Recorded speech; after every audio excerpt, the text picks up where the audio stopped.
पूरी दुनिया में 9 अगस्त को विश्व आदिवासी दिवस मनाया जाता है, लेकिन आजादी के कई दशक बाद भी जशपुर में आदिवासी आज भी मूलभूत सुविधाओं से महरूम है। आदिवासियों के गांव में पहुंचने को सड़क तक नहीं है और आदिवासी बिजली, पानी जैसी मूलभूत सुविधाओं के लिए भी मोहताज है। देखिए, आजादी के बाद से विकास के खोखले दावों की पोल खोलती ये रिपोर्ट। जशपुर जिला मुख्यालय से लगभग 75 किलोमीटर दूर बगीचा विकास खंड के ढोडर अंबा ग्राम पंचायत के आश्रित ग्राम डूडकोना में कुल 42 परिवार निवासरत हैं। इनमें से अधिकांश परिवार विशेष संरक्षित जनजाति पहाड़ी कोरवा है, जो राष्ट्रपति के दत्तक पुत्र माने जाते हैं। गांव के विकास के बारे में बात करें तो इस गांव में पहुंचने के लिए एक सड़क तक नहीं है।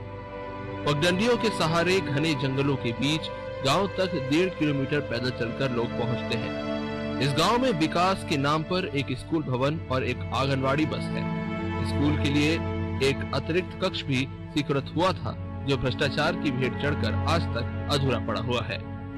पेयजल की बात करें तो इस गांव में हैंडपंप की बात तो छोड़ ही दीजिए, गांव में एक पक्का कुआं तक नहीं है ताकि पानी आदिवासी पेयजल के लिए उपयोग कर सके।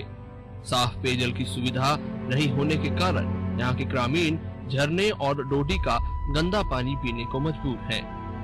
बारिश में तो स्थिति और भी भयावह हो जाती है जब बारिश का गंदा पानी इस डोडी और झरने में मिल जाता है। इसके बावजूद ग्रामीण इन्हीं जल स्रोतों का पानी पी रहे हैं, जिससे आए दिन ये विभिन्न बीमारियों से ग्रसित होते रहते हैं।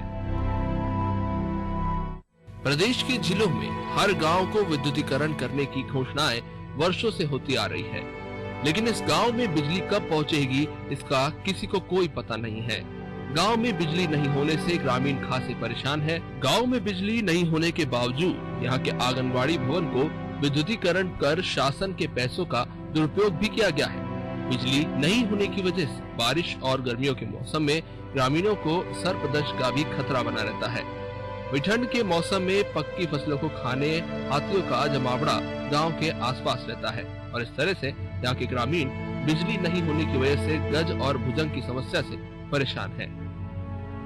गांव में रोड भी नहीं है और बिजली नहीं है और पानी की साधन नहीं है। नाला का पानी पीते हैं और बिजली की कमजोर में सांप काट देता है और मर भी जा रहे हैं और चलने उलने के लिए रास्ता नहीं है।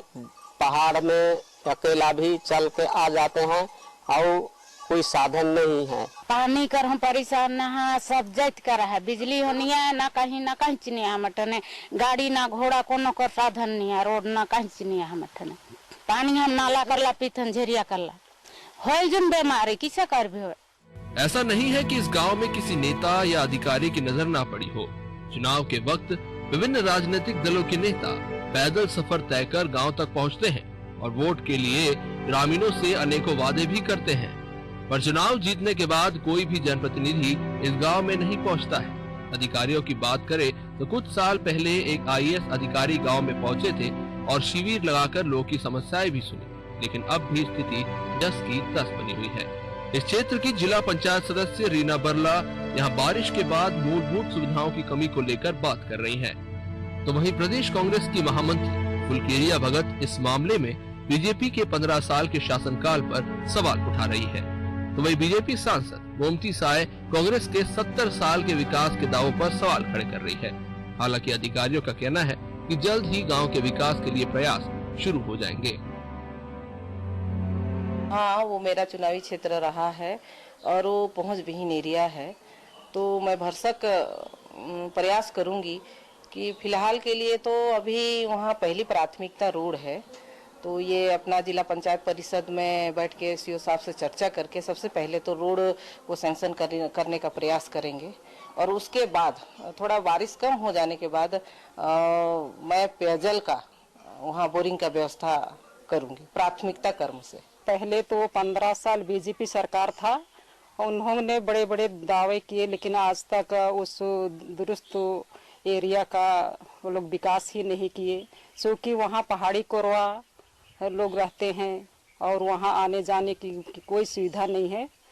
उसके बावजूद भी उन्होंने आज तक कुछ भी नहीं किया, क्योंकि आज हमारे कांग्रेस की सरकार है। कांग्रेस की सरकार प्रयास करेगी इसके लिए हम ऊपर लेवल में उनको अवगत कराएंगे। ढोढरअम्बा ग्राम पंचायत में एक बस्ती है डूडू कोना, जहाँ लगभग 1.5 किलोमीटर सड़क नहीं है और इस कारण से वहाँ निवासरत 42 आदिवासी परिवार, जिसमें 37-38 पहाड़ी कोरवा समाज के हैं, इनको काफ़ी परेशानी हो रही है।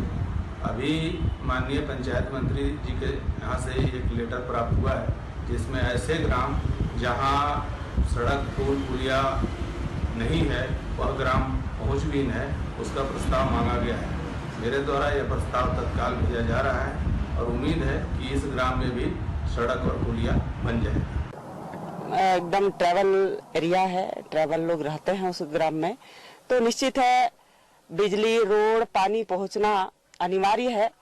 लेकिन कांग्रेस सरकार 70 साल में तो नहीं किया है, और लेकिन आज बीजेपी 15 साल रही, लेकिन कोई कारणवश नहीं पहुंच पाया होगा।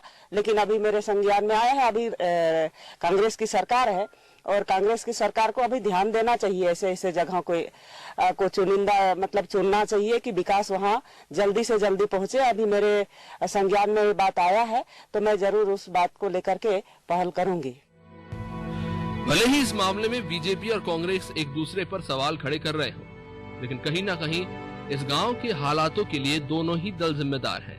बहरहाल अब देखना ये होगा कि इस गांव की सूरत बदल पाती है या नहीं, गांव तक विकास पहुंच पाता है कि नहीं, अब ग्रामीणों की मूलभूत सुविधाएं मिल पाती है या नहीं, या फिर इसी तरह से ग्रामीण मूलभूत सुविधाओं के लिए जद्दोजहद करते रहे।